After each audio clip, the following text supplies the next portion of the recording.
Hello everyone. फिर आगे की क्वेश्चंस को स्टार्ट करते हैं। तो क्वेश्चन नंबर देखो 2.10 जो है, इसमें क्या कहता है, electromagnetic radiations of wavelength 242 nanometre is just sufficient to ionise the sodium atom. Calculate the ionisation energy of sodium in kilo joule. तो देखो, निकालना क्या है, आयोनाइजेशन एनर्जी। अब आयोनाइजेशन एनर्जी होता क्या है, जैसे ये न्यूक्लियस है और आपका इलेक्ट्रॉन फॉर एग्जांपल यहाँ पर है। इस इलेक्ट्रॉन को इन्फिनाइट ऑर्बिटल में भेजने के लिए जो एनर्जी की रिक्वायरमेंट होगी वो आयनाइजेशन, मतलब आयनाइजेशन एनर्जी आपका इन्फिनाइट ऑर्बिटल का एनर्जी माइनस में जिस भी एनर्जी में आप इलेक्ट्रॉन आपका पड़ा हुआ है।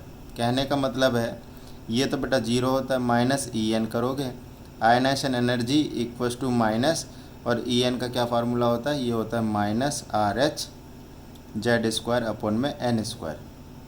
तो आयनाइजेशन एनर्जी का फार्मूला हो गया R H Z square N square. क्या इसकी ज़रूरत है, एक बार हम देख लेते हैं। हम ये देख लेते हैं, हमें क्वेश्चन में इलेक्ट्रोमैग्नेटिक रेडिएशन, हमें वेवलेंथ गिवन है। ये क्वेश्चन नंबर 2.10 है आपका, class 11th chemistry NCERT, structure of atom exercise. So wavelength है 242 nanometre is just sufficient to ionize the sodium atom. Calculate the ionization energy. इसमें बेटा कुछ नहीं करना, ये एक्सप्रेशन कोई काम का नहीं है, यहाँ पर इसकी ज़रूरत नहीं है फ़िलहाल। तो करना क्या है, कह रहा है कि अगर इस फोटोन को अगर स्ट्राइक करवाए सोडियम एटम पे वो आयनाइज हो जाएगा, मतलब जो एनर्जी इसके कॉरस्पॉन्डिंग एनर्जी होगा वही आयनाइजेशन एनर्जी भी होगा यहाँ पर।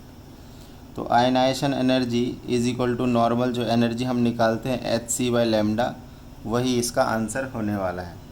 तो देख लो, एच की वैल्यू 6.62 इंटू 10⁻−34 इंटू में 3 इंटू 10⁻+8 अपन में वेवलेंथ हो गया 242 नैनोमीटर है। तो 10⁻−9 लगाओगे मीटर में कन्वर्ट करने के लिए। सबको हम SI यूनिट में लिख देते इस तरीके से, ठीक है। 6.62 इंटू 3 19.86 होता है, 10⁻−26 अपॉन 242 इंटू 10⁻−9। तो 19.86 अपॉन 242 इंटू 10 पावर ये हो गया -17, ठीक है। ये -9 ऊपर जाएगा तो -26 + 9 हो जाएगा, तो ये हो गया हमारा -17, राइट। ओके, तो इसको अपन डिवाइड कर लेंगे। तो डिवाइड देखो यहाँ पे करके देखते हैं। 1986 लिख लो इसको, तो ये आ जाएगा। अच्छा, पहले ये नॉर्मल कट भी रहा है तो पहले इसको कट कर लेते हैं। ये हो गया 1 2 1 और 2 9 जा 18.2 9 जा 2 3 जा, ठीक है। तो अब हम कर लेते हैं इसमें, यहाँ पर 993 121 देखो कितने पे जाएगा। आप लोग इसको करके देख लेना, मैं कैलकुलेटर यूज़ कर लेता हूँ।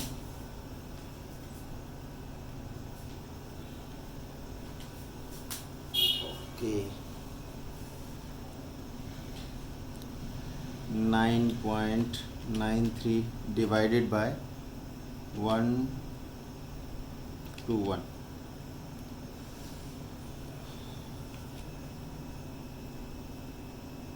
एक सेकेंड, 9.93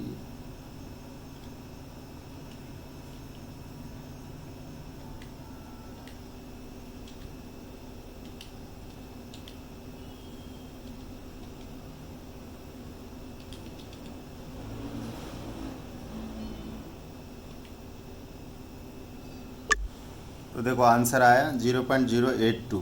तो इसको हम लिख देंगे 8.2, डेसिमल अब राइट में शिफ्ट कर रहे हो तो पावर जो है डिक्रीज़ करती है।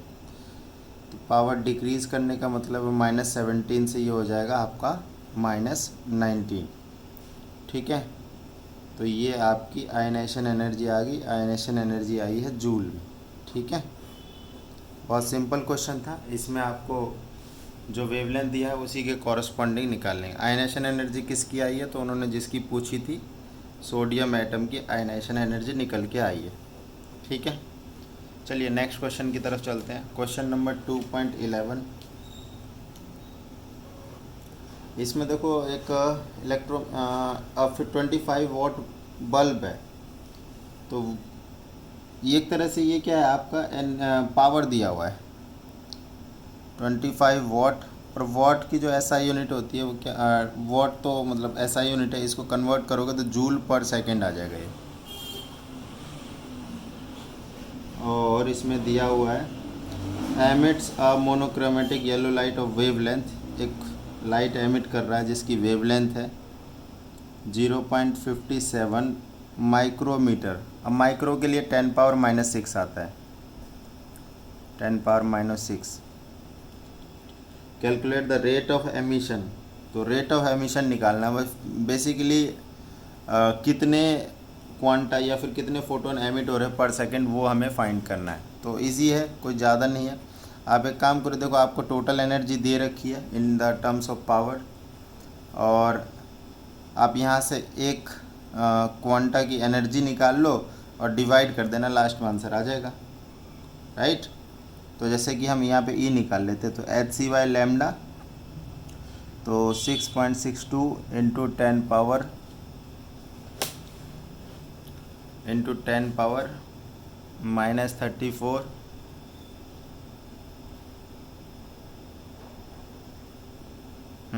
-34 into 3 into 10 power 8 divided by में ये देखो ये दिया हुआ है हमें 0.57 इंटू 10 पावर -6। तो देखो ये 19.86 इंटू 10 पावर माइनस ये आगे 26, अब +6 कर दो नीचे वाला 0.57, तो ये आ गया हमारा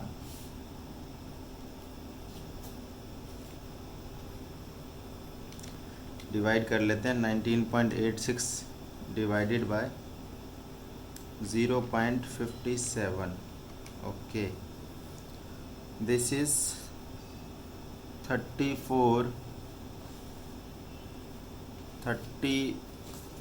देखिए यहाँ पे 34.84 इंटू 10 पावर -20। इसको सिंप्लीफाई करके लिख लो तो 3.484 इंटू 10 पावर डिक्रीज करेगी क्योंकि लेफ़्ट में शिफ्ट किया है -19, ये आ गया। Now the number of quanta पर सेकंड निकालना, number of quanta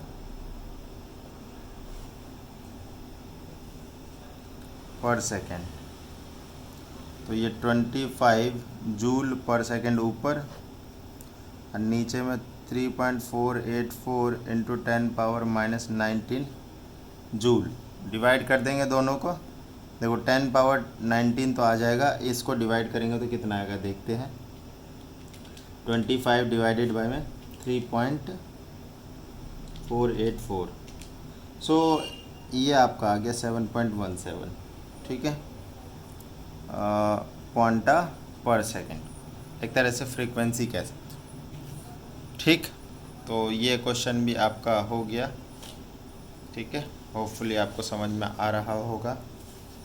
now the question, the next question is again very easy question 2.12। So इसमें देखो क्या कह रहा है, electron are emitted with zero velocity, ये वो वाला है आपका फोटो इलेक्ट्रिक इफेक्ट का कि इस पर फोटोन स्ट्राइक करवाया, और जीरो वेलोसिटी का मतलब क्या, इलेक्ट्रॉन इजेक्ट ही नहीं हुआ। इसका मतलब ये है कि ये वाली इसकी जो एनर्जी है फोटोन की h/nu और इसकी जो बाइंडिंग एनर्जी है h/0, ये आपकी दोनों बेटा बराबर हो गई है, तभी इलेक्ट्रॉन एमिट नहीं हुआ है। जीरो वेलोसिटी का मतलब वही है ना। तो थ्रेशोल्ड फ्रीक्वेंसी बताना है एंड वर्क फंक्शन बताना है। तो ये जो ν0 होता है ये होता है थ्रेशोल्ड फ्रीक्वेंसी ऑफ मेटल, और h से मल्टीप्लाई कर देते हैं तो वर्क फंक्शन आ जाता है। तो बेसिकली इन्होंने बोला क्या है, देखो गिवन क्या है वो लिख लेते हैं पहले। Electron are emitted with zero velocity from a metal surface when it exposed to radiation of wavelength. Wavelength दे रखा 6800 एंगस्ट्रॉन। ठीक है, ओके। तो अब फार्मूला लगा लेते हैं। H nu is equal to H nu naught हो रहा है, एच से एच कट गया, और देखो न्यू क्या होता है, C upon lambda is equal to nu naught, right. H से एच कट गया, तो ये हमारा आ जाएगा 3 into 10⁸ metre per second upon ये आ गया 6800 इंटू 10⁻−10 बेटा metre equals to threshold frequency. बस इसको सॉल्व कर लेंगे। क्या कर लेंगे, सॉल्व। तो पहले देखो 3 इंटू 10⁸ है, नीचे में भी लिख दो तुम 68 इंटू 10⁻−8 मीटर से मीटर कट गया पर सेकेंड। तो ये देखो ज़रा 10⁻−8 ऊपर के ऐड हो गया, तो 3/68 इंटू 10⁻16 पर सेकेंड। अब इसको हम सॉल्व कर लेते थोड़ा सा। 3 डिवाइडेड बाय में 68 कितना आ गया, ये आ गया हमारा 0.044 इंटू 10⁻16 पर सेकेंड। इसको थोड़ा सा सिंप्लीफाई कर लो, 4.4 कर दो साइंटिफिक नोटेशन में, 14 पर सेकेंड ये।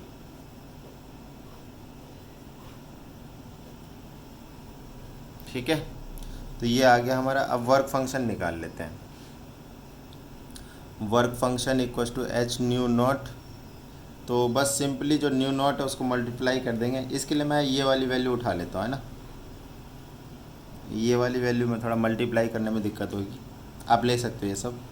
6.62 इंटू 10⁻−34 इंटू देखो ये है 3/68 इंटू 10⁻16, तो 3 इंटू 6 अगर 19.86 डिवाइड में 68 है, और -34 16 कितना हुआ, -18 हो गया।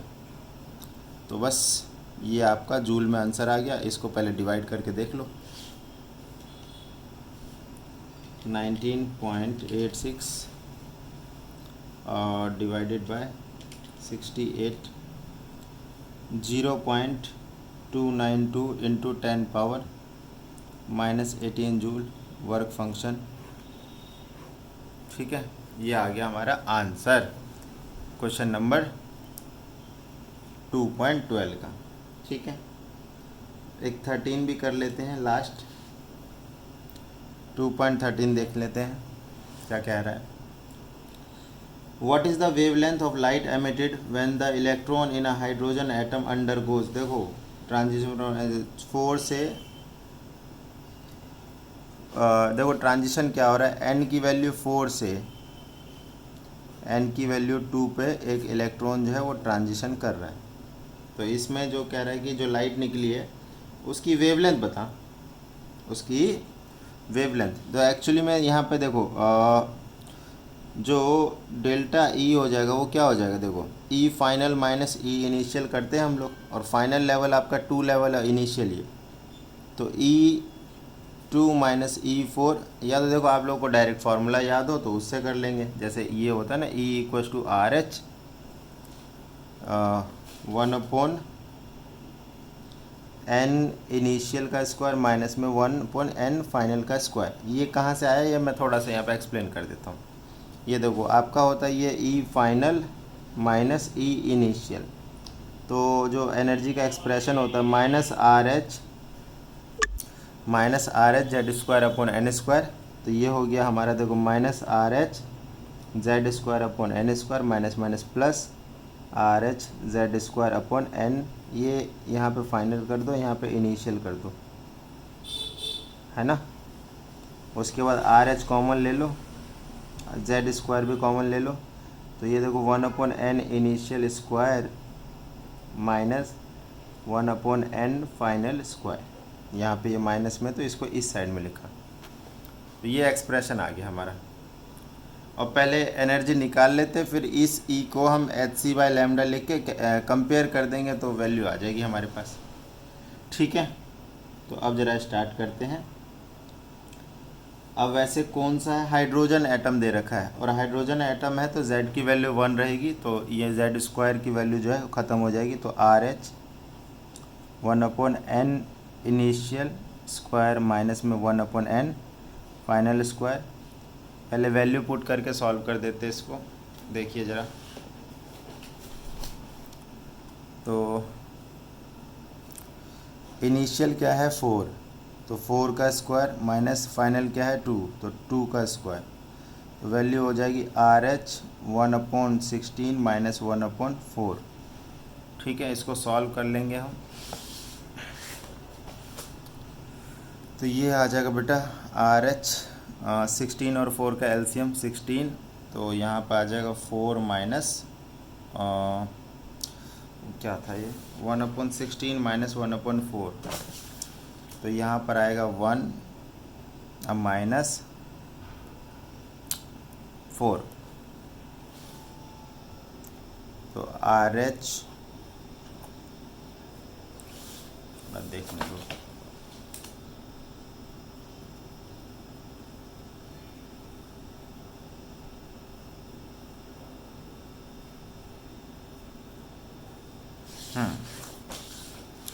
तो -3/16 इतनी एनर्जी रिलीज़ हुई है। कितनी? -3/16 RH की वैल्यू डाल दो, 2.17 × 10⁻⁻18 जूल, इतनी एनर्जी जो है वो रिलीज़ हुई है। अब इसको हम कंपेयर कर देंगे, क्योंकि ये क्या है आपका डेल्टा ई आया है, हमें तो वेवलेंथ निकालना है। तो बेटा डेल्टा ई को क्या लिखोगे आप, hc/λ लिखोगे, तो ये हमारा हो गया, तो ये आ जाएगा, ये हो गया हमारा 6.51 16 × 10⁻⁻18। अब यहाँ पे मैं क्या करूँगा, ये माइनस को इग्नोर कर दूँगा। क्यों? माइनस तो बस ये बता रहे हैं ना कि एनर्जी रिलीज़ हुई है, ठीक है, तो इसलिए उसको हम इग्नोर कर देंगे। वैल्यू पुट करो, 6.62 × 10⁻34 × 3 × 10⁸, और वेवलेंथ हो गया हमारा, ये निकालना है हमें, तो 6.51 × 10⁻⁻18 अपॉन 16, चलो जी 19.86 × 10⁻⁻26 upon wavelength equals to 6.51 × 10⁻⁻18 upon 16।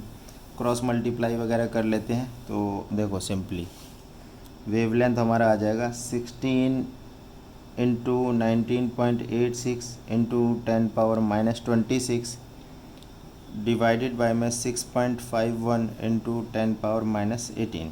ठीक है, देखो इसको सॉल्व कर लो आराम से, 16 × 9.86 अपॉन 6.51 × 10 पावर, देखो यहाँ से क्या आ जाएगा, +18 हो जाएगा ऊपर जाके, तो -8।